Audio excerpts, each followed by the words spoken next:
श्री तुकाराम जी महाराज दर्शन करने गए पंडरीनाथ भगवान का। अलौकिक उनके चमत्कार थे। तो जैसे दर्शन करने के लिए जा रहे थे तो उन्होंने कहा कि दर्शन करते समय कहीं मेरी कोई पादुका ले जाए, मेरा ध्यान भंग नहीं होना चाहिए, दर्शन में पूरी मेरी निष्ठा होनी चाहिए, कहीं मेरी पदत्राण की तरफ मेरा ध्यान ना चला जाए। तो क्या किया, एक फेंटा में अपनी चप्पल बांध ली कमर से और फिर दर्शन करने प्रवेश कर गए भीतर। दर्शनार्थियों को पता चल गया कि ये चप्पल अपनी बांध के ले जा रहे हैं, तो लोगों ने वहां पर खूब उनको सुनाना शुरू कर दिया और यहां तक कि लोगों ने फिर पूजा भी कर दी। कुछ नहीं, वो पंडरीनाथ भगवान को बोले आप हमेशा प्रेम ही थोड़ी करोगे, कभी कभी पिटाई भी करोगे, ये सब आप ही करवा रहे हो। ऐसी स्थिति उनको मंदिर से बाहर कर दिया। तो बेचारे कोई नहीं, एकांत में बैठ करके विट्ठल विट्ठल जय हरि विट्ठल, जय जय राम कृष्ण हरि कीर्तन करने लगे।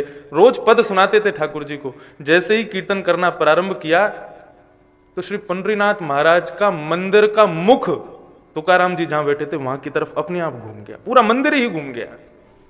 और सामने श्री तुकाराम जी बैठ के कीर्तन कर रहे हैं, ठाकुर जी सुन रहे हैं। कल इसी विषय को लेकर के कथा को विराम किया गया था कि वैष्णव भक्त अपराध भगवान को प्रिय नहीं है। श्री जगन्नाथ भगवान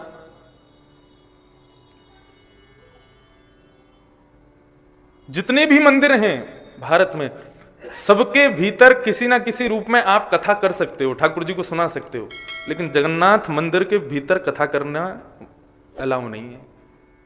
क्यों? एक बार की बात, कोई वैष्णव कथा कर रहे थे, जगन्नाथ जी के दर्शन खुले थे। तो जगन्नाथ जी का एक बड़ा प्रेमी भक्त था, वो क्या करता था, वो जैसे ही नीचे से ऊपर की ओर बढ़ता था तो कीर्तन करता हुआ आता, जय जगन्नाथ जय बलदेव जय सुभद्रा जय लीलाचल धाम, यही कीर्तन करता था।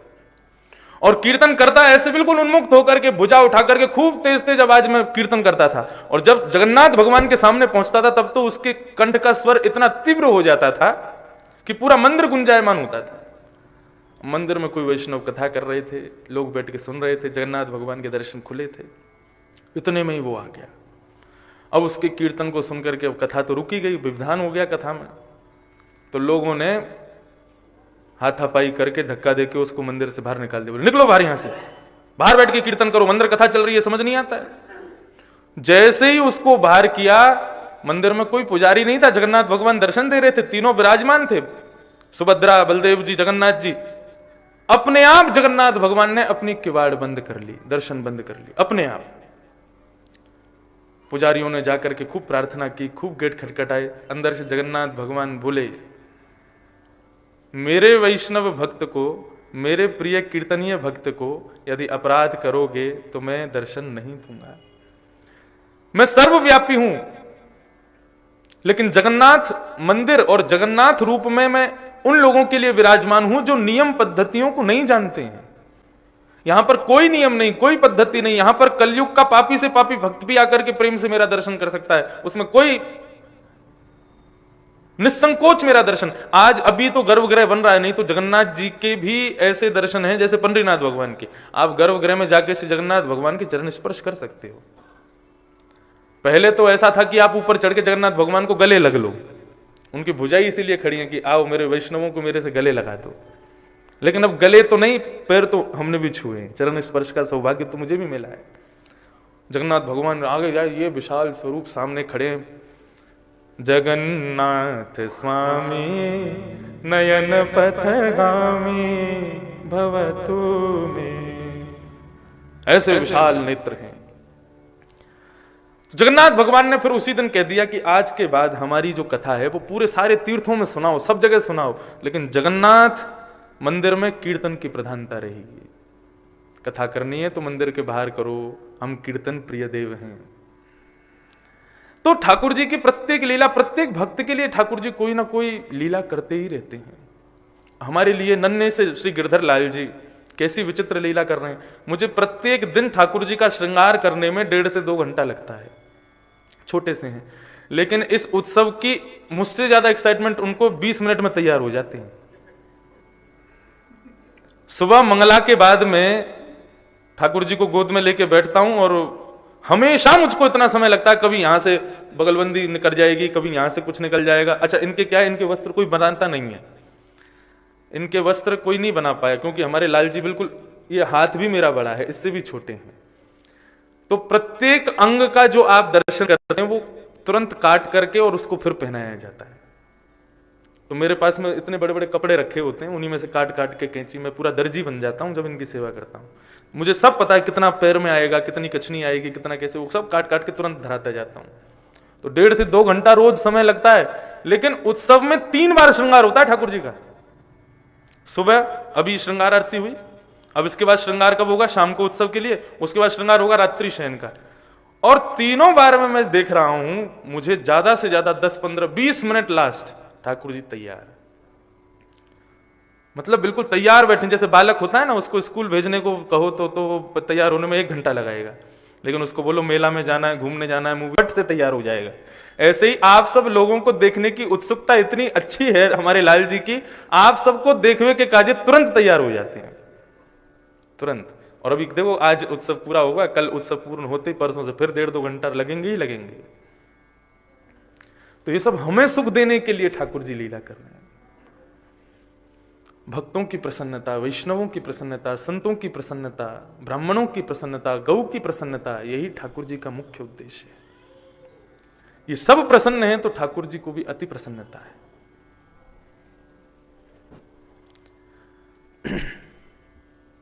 आज ठाकुर जी का सायंकालीन सत्र में रंगनाथ भेष है। हमारे ये पहले वाले पोल पर जो ये चित्र लगा है, ये नाथ द्वारा के विश्राम दिवस पर रंगनाथ भेष का दर्शन है ठाकुर जी का। आज पुनः रंगनाथ भेष हमारी रामानुज परंपरा के अनुसार ठाकुर जी धारण करेंगे। और विशेष बात यह है कि आज ठाकुर जी आप सबके बीच में घूमने पधारेंगे। तो यहाँ से रथ लेकर के घूमेंगे और इस प्रकार ठाकुर जी यहाँ का भ्रमण करेंगे। खूब आनंद होगा, खूब आनंद से नाचते गाते कीर्तन करते हुए ठाकुर जी की रथ यात्रा करेंगे। पूज्य पिताजी महाराज एवं पूज्य श्री जगत गुरु रामानुजाचार्य श्री राघवाचार्य जी महाराज भी हमारे साथ रहेंगे और भी सब वैष्णव संत वृंद यहाँ विराजेंगे। और ठाकुर जी अभी तक पूरी पुष्टि पद्धति से शाम को सेवा कर रहे थे, लेकिन आज रामानुज पद्धति से ठाकुर जी की सेवा होगी। और कल का नियम तो आपको पता ही है कि कल सुबह मंगला, फिर श्रृंगार, कथा, राजभोग और फिर वृंदावन परिक्रमा। 3 बजे से परिक्रमा केसी घाट से प्रारंभ होगी। ठाकुर जी के बैलगाड़ी वहां पर व्यवस्थित होगी, उसमें ठाकुर जी बैठेंगे, हम सब लोग पैदल पैदल लेके उनको वृंदावन की परिक्रमा करा के लाएंगे। तो ये ठाकुर जी के उत्सव का कल विराम है। उत्सव का वैसे तो आज ही विश्राम है, आज विश्राम उत्सव है। कल कथा का विश्राम होगा और अगली कथा कहाँ होगी उसकी भी घोषणा ठाकुर जी के कर कमलों से जो वे कहेंगे, जो आज्ञा वो करेंगे, वहाँ की होगी। कथाक्रम में हम लोग प्रवेश करें। परीक्षित जी का जन्म हुआ है और भगवान द्वारिका से परीक्षित से मिलने के लिए पधारे। भगवान पधारे तो श्री युधिष्ठिर जी ने अर्जुन को आज्ञा की कि अर्जुन आप जाइए और जाकर के द्वारिकाधीश को पुनः द्वारिका तक छोड़ करके आओ। अर्जुन भगवान को छोड़ने के लिए गए। हर बार 10-15 दिन में आते थे, लेकिन महीनों बीत गए, अर्जुन लौट करके नहीं आए। आज प्रातःकाल का सूर्य उदय होते ही युधिष्ठिर चिंतित हैं, अर्जुन अभी तक क्यों नहीं आए। अपने नित्य कर्म के लिए निकले जैसे ही, तो रोज सूर्य को अर्घ्य देते। आज सूर्य मानो ऐसा लग रहा है जैसे कि उदय नहीं अस्त हो रहा है। आज श्री यमुना जी का जल मानो निर्मल नहीं, मतलब ऐसा लग रहा है उग्र हो गया। मंदिर में विराजमान लक्ष्मी नारायण की प्रतिमूर्ति, उनके नेत्रों से अश्रुधार बह रही है। घुड़साल के सारे घोड़े आज विचलित हैं। ये सब अपशगुनों का दर्शन करते हुए श्री युधिष्ठिर जी महाराज भीम को कहते हैं कि अर्जुन क्यों नहीं आया, क्या कारण रहा। हर बार तो इतने दिन में आता था, लेकिन इस बार इतना समय क्यों लग गया अर्जुन को। तभी मुख्य द्वार पर एक दीनहीन सा व्यक्ति आकर के पड़ता है। उसके स्वरूप को देख करके युधिष्ठिर जी चिंतित हो गए। पास जाकर के जैसे ही देखा तो कोई और नहीं, अर्जुन ही था। अर्जुन के इस दीन वेश को देख करके युधिष्ठिर जी बड़े चिंतित हुए। अर्जुन, क्या हुआ तुम्हें? तुम्हारे मुख की कांति फीकी क्यों पड़ी है? तुम्हारा मुकुट कहां है? तुम्हारा कवच कहां है? गांडीव धनुष कहां है? द्वारिका गए थे द्वारिकाधीश को छोड़ने, इतने महीनों बाद आए हो। द्वारिका में सब कुशल तो है ना? सब आनंद में तो है ना? देवकी कैसी है? वसुदेव कैसे हैं?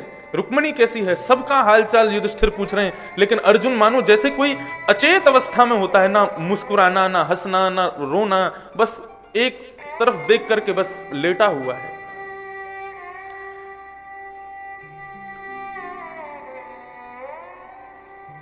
युधिष्ठिर जी महाराज ने जब कृष्ण का परिचय पूछा, कृष्ण के विषय में पूछा, द्वारिकाधीश कैसे हैं अर्जुन?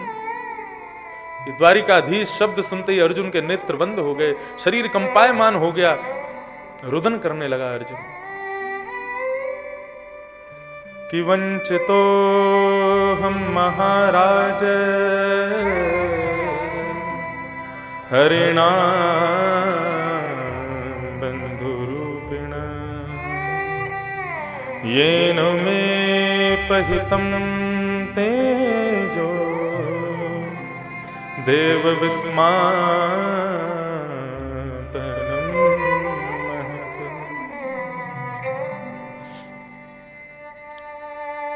मेरे सखा, मेरे मित्र द्वारिकाधीश कृष्ण, जिन्होंने पग पग पर हमारी रक्षा की भैया, महाभारत का युद्ध, विशाल महासागर जैसा युद्ध उन्होंने ऐसे पार करवा दिया जैसे कोई गाय के खुर का गड्ढा हो। ऐसे हमारे परम सुहृद द्वारिकाधीश कृष्ण अपनी लीला पूरी करके अपने धाम को प्रस्थान कर गए, हमें अकेला छोड़ गए।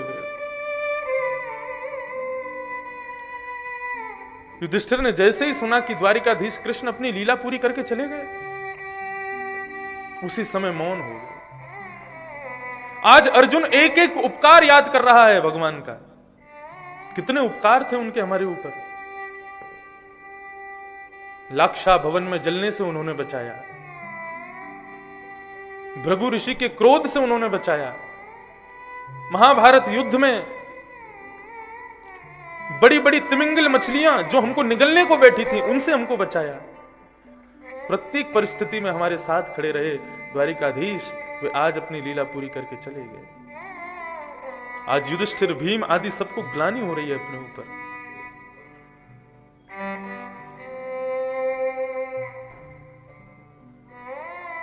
मानव अपकार करने में पीछे नहीं रहता, उपकार करने में 2 कदम पीछे ही रखता है। किसी की अवहेलना करनी हो तो जरा भी संकोच नहीं करता, लेकिन किसी का सम्मान, किसी के लिए 2 प्रेम के शब्द कहने हो तो उसमें उसको बड़ा संकोच होता है।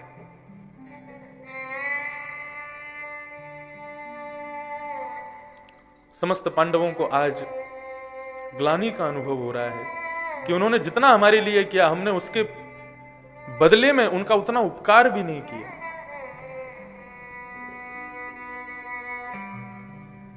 भगवान कृष्ण नहीं है तो हम रह करके भी क्या करेंगे?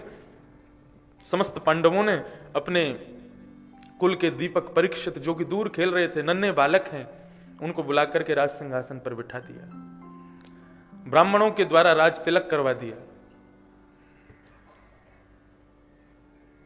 और ब्राह्मणों को ही कहा कि आपके निर्देशानुसार ये बालक राज्यपात संभालेगा, आप देखते रहिएगा। और समस्त पांडव राजकीय वस्त्र त्याग करके, वडकल वेश धारण करके वन को प्रस्थान कर गए। मैंने कल भी, शायद कल या परसों के प्रसंग में यह बात कही थी, ये पंच पांडव हम सबके जीवन में विद्यमान हैं, लेकिन पांडव युद्ध तब जीतेंगे जब साथ में कृष्ण और द्रौपदी दोनों हैं। हमारे पास पांडव तो हैं, लेकिन द्रौपदी रूपी दया और कृष्ण रूपी ज्ञान हमारे पास नहीं, इसीलिए महाभारत का युद्ध हार जाते हैं हम लोग। समस्त पांडव स्वर्गारोहण को प्रस्थान कर गए। ऐसे भगवान के अति प्रिय पांडवों को हम प्रणाम करते हैं। परीक्षित अब राजा हैं।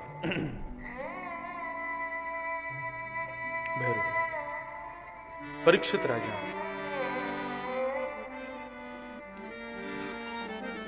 धीरे धीरे बड़े हुए, ब्राह्मणों के आदेशानुसार अपने राजपाट को संभालने लगे। कलयुग प्रारंभ हो चुका था। परीक्षित का ब्याह हुआ, जन्मेजय आदि कुछ पुत्र हुए और परीक्षित अपने एक छत्र सम्राट के पदवी को खूब अच्छे से निर्वहन कर रहे हैं। एक दिन परीक्षित विचरण करने जाते हैं, अपने पूरे नगर में घूम करके आते हैं, कहीं कोई दुखी तो नहीं है। तभी उनको एक आश्चर्य दृश्य दिखता है। एक वृषभ, एक बैल अपने एक पैर से खड़ा है और एक काला काला व्यक्ति जो उसके 3 पैर काट चुका है, वो उसके एक बचे हुए पैर को काटने का प्रयास कर रहा है। एक गऊ सामने खड़ी हुई रुदन कर रही है। इस दृश्य को देखकर के परीक्षित अचंभित हो गए। मेरे राज्य में हिंसा? तलवार निकाल करके आक्रमण करने के लिए जैसे ही आगे बढ़े, इतने में ही उस काले व्यक्ति ने चरण पकड़ लिए। ये कोई और नहीं है, ये कलयुग ही है।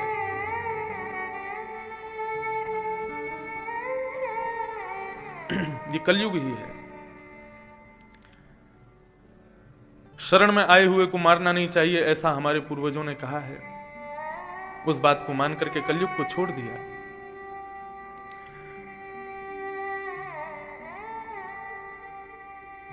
वृषभ, धर्म और परीक्षित दोनों का संवाद हुआ।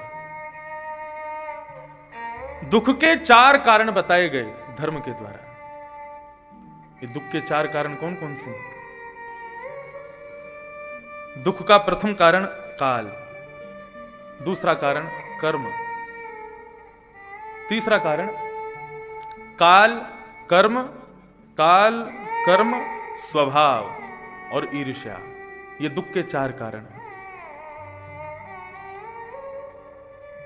कर्म से मनुष्य दुखी होता है और कई बार काल के कारण भी उसको दुख देखने पड़ते हैं। काल मतलब अब ये कोरोना काल आया, हम लोगों ने कुछ बिगाड़ा तो था नहीं कोरोना का, फिर भी सबके ऊपर आया,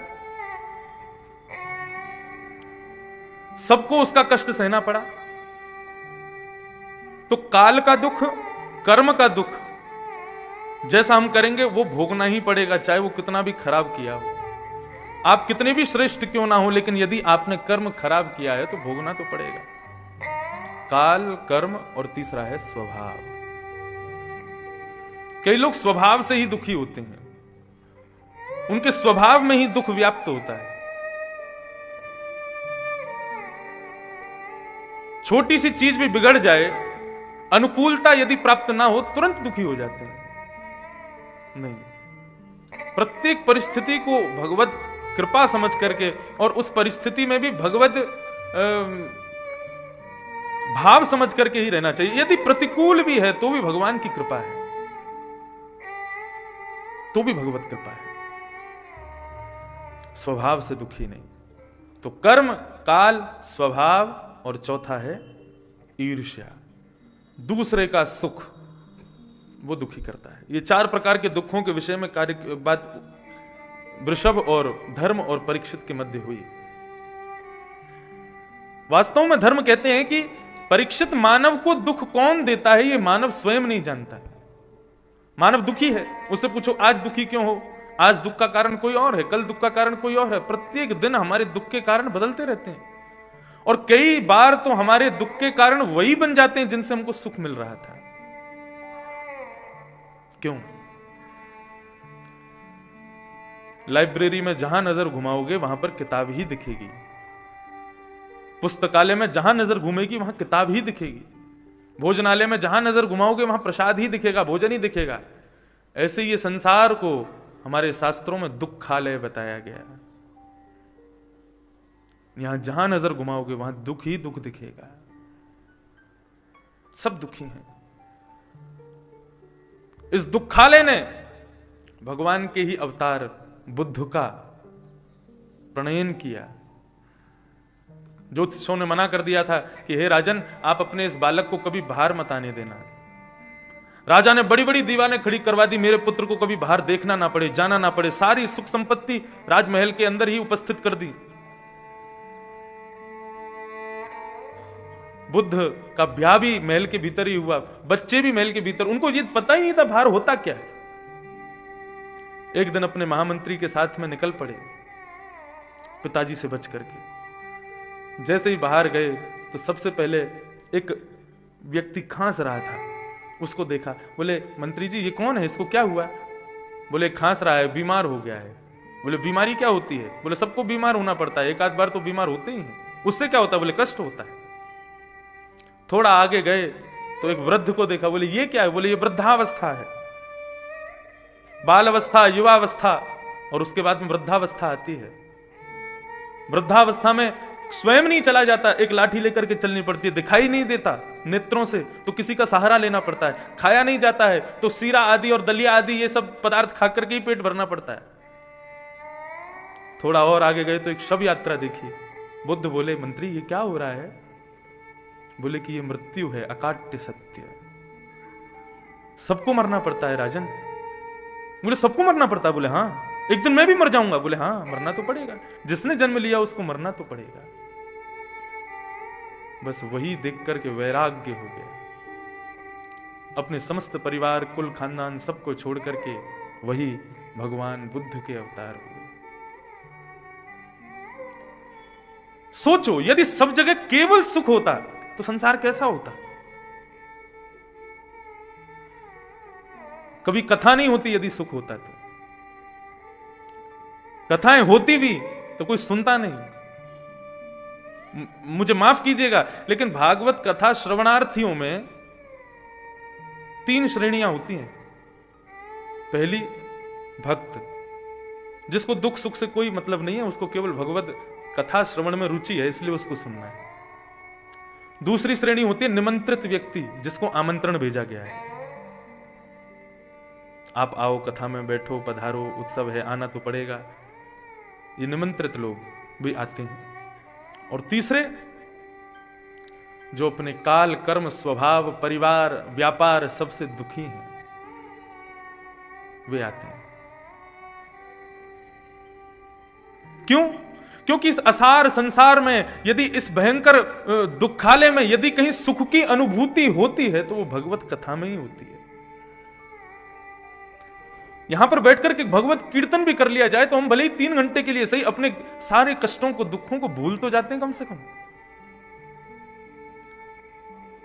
दुख ही मानव की संपत्ति है, फिर दुख से क्यों घबराता है? यदि दुख ना होता, सब जगह केवल सुख होता तो मानव कर्मनिष्ठ नहीं होता, सब आलसी होते, हम आप सब लोग। हमारे जीवन में दुख ही इसलिए है कि हम सदैव लगे रहते हैं काम में कि हमें सुख मिले, सुख मिले, सुख मिले, और उस सुख को पाने के चक्कर में हम कम से कम कर्मनिष्ठ तो बने रहते हैं, मेहनत तो करते रहते हैं, कुछ ना कुछ करते तो रहते हैं। इस उत्सव में भी आने से इसका अभिप्राय क्या है? क्यों आए हो आप? उत्सव यजमानों ने तो खूब व्यय भी किया है इस उत्सव के लिए। पूज्य पिताजी महाराज ने, दास ने भी व्यय किया है, चैनल पर टेलीकास्ट हो रहा है, उसका भी व्यय होता है, सब चीज का व्यय होता है। इतना व्यय हम लोग करके यहां क्यों विराज रहे हैं? कि इस असार संसार दुखालय में सुख की अनुभूति यहां होती है, उस सुख के लिए। और यदि हम सब सुखी होते, क्यों करते उत्सव, क्यों सुनते कथा, क्यों करते कर्म? घर में बैठे रहते, आराम से रजाई ओढ़ के पड़े रहते। हमको कर्मनिष्ठ बनाता है दुख। ये सब संवाद कौन कर रहा है? वो वृषभ कह रहे हैं परीक्षित से। श्री स्वामी विवेकानंद जी महाराज कहते हैं कि यदि आपके जीवन में कभी भी प्रतिकूलताएं नहीं आ रही हैं, सदैव अनुकूलताएं बनी हुई हैं, तो समझ लीजिए आप जी ही नहीं रहे हो। जीवन में यदि प्रतिकूलताएं आ रही हैं तो समझो कि हां हम जी रहे हैं। एक व्यक्ति गया स्वामी विवेकानंद के पास और विवेकानंद से जाकर के कहता है, आपके करोड़ों रुपया दान आता है, आपके इतने बड़े बड़े हॉस्पिटल और ये सब चल रहे हैं, मुझे ज्यादा नहीं, मुझे 20-25 लाख रुपए दान में दे दो। अरे एक आदमी का भला हो जाएगा, इतना तो आप कर ही सकते हो। तो स्वामी विवेकानंद उसको बोले कि चलो मेरे हॉस्पिटल में चलो, वहीं पे बैठ के तुमको 1-1 रुपया देंगे, जितना तुम बोलोगे सब देंगे, और उसके बदले हम कुछ लेंगे। बोले देने के लिए कुछ नहीं है। बोले नहीं, वो सारी वस्तु वो मांगूंगा जो तुम दे सकते हो। बोले ठीक है। स्वामी विवेकानंद अपने दफ्तर में ले गए, उसको बिठाया सामने और बैठ करके कहे, कि एक काम करो, भगवान ने तुमको 2 आंख दी हैं, एक आंख बेच दो, 5 लाख रुपए में बिक जाएगी। हमारे हॉस्पिटल में कई बेचारे नेत्रहीन लोग हैं, तुम्हारी आंख किसी को दृष्टि दे देगी, तुम एक आंख से देख लेना, 5 लाख रुपए मिलेंगे। बोले नहीं नहीं, आंख तो नहीं दे सकता मैं, तो फिर पैसे का करूंगा क्या, इतना पैसा लेकर के जब आंख ही नहीं होगी तो देखूंगा किसको। तो स्वामी विवेकानंद बोले तो आंख नहीं दे सकते तो फिर एक काम करो, 2 किडनी भगवान ने दी है, 1 किडनी दे दो। यहाँ पे बहुत सारे हॉस्पिटल में हमारे मरीज हैं, उनके पास किडनी नहीं है, 1 दे दो अपनी। बोले किडनी दे दूंगा तो फिर पैसे से भोग कैसे करूंगा मैं, किडनी भी नहीं दे सकता। अपना 1 लंग दे दो, हाथ दे दो, कुछ नहीं तो अपने केश दे दो। सबका हिसाब लगा करके स्वामी विवेकानंद ने उसको 25 लाख रुपए बता दिए। बोले ये एक चीज दे दो, 25 लाख रुपए अभी दे दूंगा मैं। लेकिन उस व्यक्ति ने सबको देने से इनकार कर दिया, बोले ये नहीं दे सकता। बोले तू मुझसे 25 लाख रुपए मांग रहा है, तू स्वयं करोड़ों का भगवान ने तुझे निर्मित किया है, तू क्यों ना अपने इन प्रत्येक अंगों से कर्म करके अपने जीवन को सुखद बना ले। स्वामी विवेकानंद की वो बात सुनकर के उस आदमी को प्रसन्नता हुई, प्रणाम करके तुरंत कर्मनिष्ठ हो गया।